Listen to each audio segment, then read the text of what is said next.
नमस्कार साथियों, विक्रमशिला विश्व अकादमी शास्त्री सर चैनल पे आप सभी का हार्दिक स्वागत है। आज से आप सबके लिए हिंदी की कक्षाएं शुरू की जा रही हैं और मैं आपको हिंदी पढ़ाऊंगी, जैसा कि सीईटी, सीटेट, केवीएस, डीएसएसबी, जिसमें भी हिंदी आती है वो उसी के अकॉर्डिंग हम हिंदी करेंगे। आज का हमारा टॉपिक रहेगा वर्णमाला। सबसे पहले मैं पूछूंगी आप सबसे कि वर्णमाला किसे कहते हैं। वर्णमाला किसे कहते हैं? तो देखो, वर्णमाला वर्णों की जो माला होती है वर्णमाला होती है, तो हम कह सकते हैं कि वर्णों के सार्थक और व्यवस्थित समूह को वर्णमाला कहते हैं। क्या याद रखेंगे? एक तो सार्थक होगा और दूसरा होगा व्यवस्थित, क्योंकि जब तक वो व्यवस्थित नहीं होगा वो वर्णमाला नहीं कहलाएगी। उसके बाद है वर्ण के भेद कितने हैं। तो अच्छा साथियों, आप सब बताओ कि वर्ण कितने प्रकार के होते हैं। यस, वर्ण होते हैं दो प्रकार के। पहला होता है स्वर और दूसरा होता है व्यंजन। सबसे पहले कौन सा है? स्वर, और उसके बाद आते हैं व्यंजन। अब और स्वर और व्यंजन क्या है, इनमें अंतर क्या है? स्वर है जिनका उच्चारण बिना किसी सहायता के स्वतंत्र रूप से किया जाता है, उसे स्वर कहते हैं। और व्यंजन क्या है? व्यंजन में स्वरों की सहायता लेनी पड़ेगी, क्योंकि व्यंजन कभी भी बिना स्वरों की सहायता से नहीं बोले जाते, और यही मुख्य अंतर है दोनों के अंदर। उसके बाद है उच्चारण अवधि के आधार पर स्वर कितने प्रकार के होते हैं, अर्थात जिस प्रकार से हम स्वरों का उच्चारण करते हैं तो स्वर कितने प्रकार के होते हैं। ये होते हैं 3 प्रकार के। सबसे पहले है ह्रस्व, फिर है दीर्घ, और उसके बाद है प्लुत। कितने प्रकार के? 3 प्रकार के। ह्रस्व स्वर है, दीर्घ स्वर है और तीसरा है प्लुत स्वर।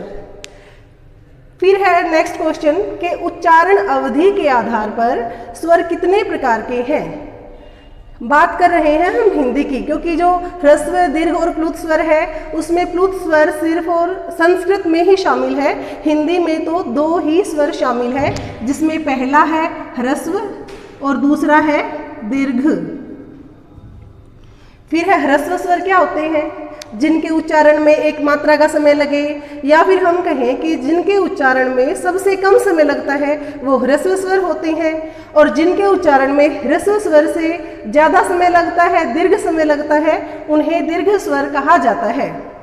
अब अगर हमसे पूछे कि ह्रस्व स्वरों की संख्या कितनी है, तो हम बताएंगे 4। ह्रस्व स्वरों की संख्या कितनी है? 4 है। और दीर्घ स्वर कितने हैं? 7।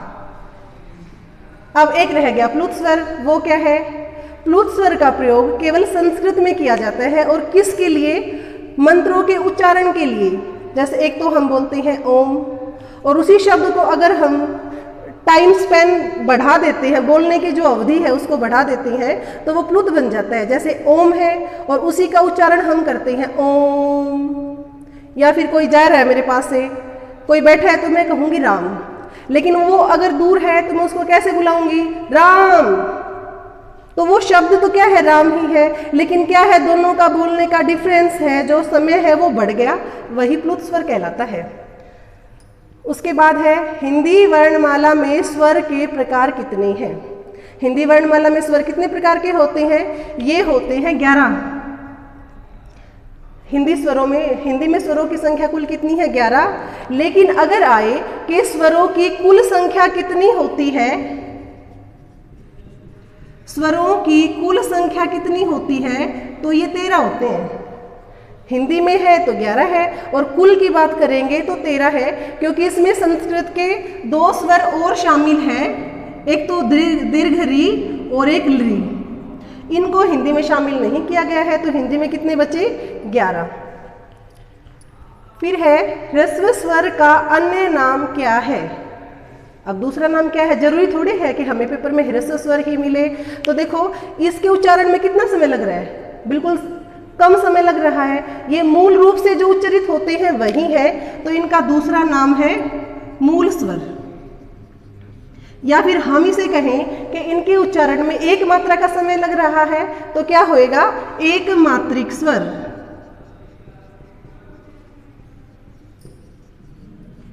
मूल रूप से है तो मूल स्वर है। उच्चारण में सबसे कम समय लग रहा है, एक मात्रा का समय लग रहा है, तो क्या होगा, एक मात्रिक स्वर। उसके बाद है दीर्घ स्वर का अन्य नाम क्या है। जैसे ह्रस्व स्वर का अन्य नाम मूल स्वर और एक मात्रिक स्वर था, तो दीर्घ स्वर को हम कहेंगे संधि स्वर।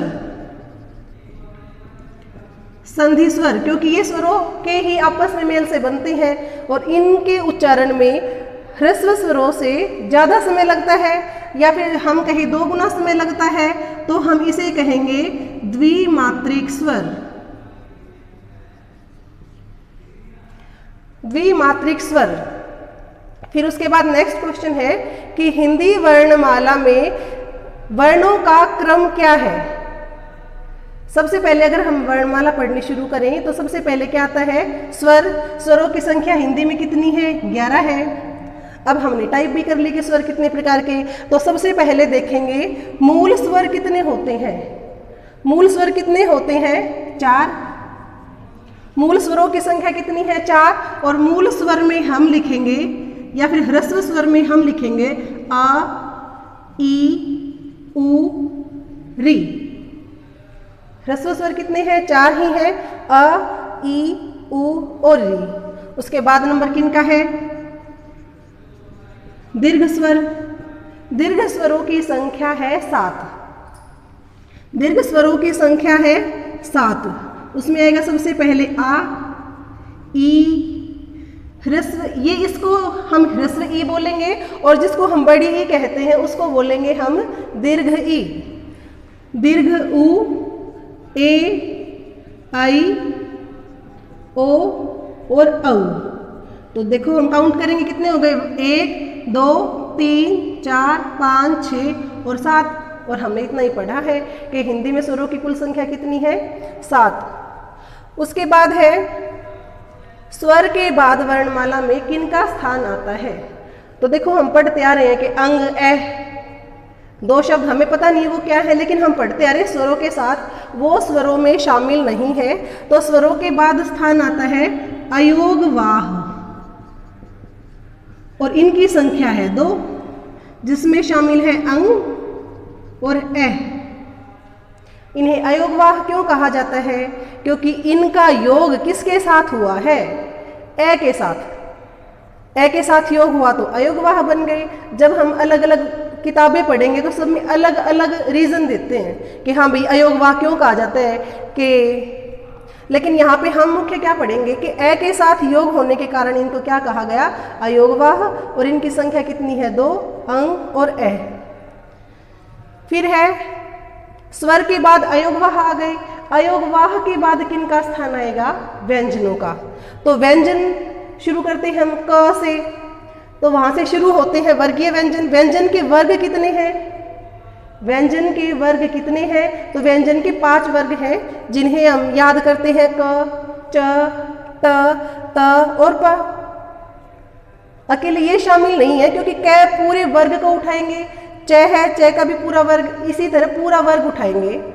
और एक वर्ग के अंदर कितने व्यंजन होते हैं, 5, और 5 वर्ग है, और प्रत्येक वर्ग में 5 ही वर्ण है, तो टोटल वर्गीय व्यंजन कितने होंगे, 25।